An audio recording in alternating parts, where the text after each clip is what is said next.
אני לבנה זוהרים, בת 29, רווקה, גרה עם ההורים בתל אביב, במקור אני מבת ים, בעלת עסק.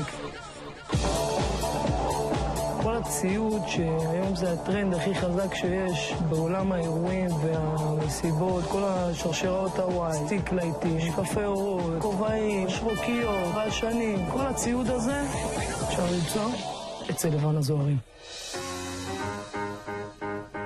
טוב, כמו שברור לך, אין מה לעשות, ככה נולדתי, יש לי משיכה לבחורות יפות. בשביל להתחיל עם בחורה צריך שהיא תהיה יפה, אבל מה שיותר חשוב זה היופי הפנימי שלה, לא החיצוני שלה. אם רואים שזה יפה מבחוץ ומכוער מבפנים, אז מכיר את הקלף, משנה כיוון בטקי, זורקים את הקלף הזה. הייתי ילדה מאוד בעייתית, מאוד מאוד בעייתית. הייתי בת 17 בערך, העיפו אותי מהבית.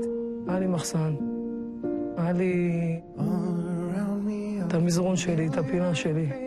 המון אנשים צחקו עליי וזלזלו בי. רוצה להראות להם שבלבנה לא מזלזלים בכזאת קלות. בא לי שיום אחד אבא שלי יקום ויראה את החנות שלי, שבחיים הוא לא ראה אותה. בא לי שיום אחד יבוא ויגיד לי, וואו, איזה ילדה תותחית יש לי. מה קורה עם אבא בשנים האחרונות בעצם? אבא שלי הוא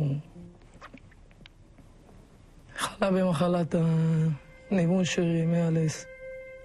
שיתוק ממש בכל הגוף, הוא יכול רק למצמץ בעיניים. אבל תקשיב רגע, איך שאתה לא אומר לי שאנחנו לא מספרים על זה בתוכנית על אבא שלי? שרק אני אגיד את זה מתי, באיזה שלב שאני ארצה, כי אני לא רוצה להיכנס באיזה תור דמות שירחמו עליה. לא, אני לא כזה בן אדם. את מרגישה שאת לא כל כך אמיתית ברעיון הזה? ברור שאני עדינה קצת, מה חשבת שאתה מקבל אותי עכשיו איך שאני? אתה מצלם את זה. יש לך הרבה הפתעות, מה אתה חושב שאני באתי וסיפרתי לך באמת הכל? כל התחקיר הזה זה רק חצי, חכה מה מחכה לך בעונה.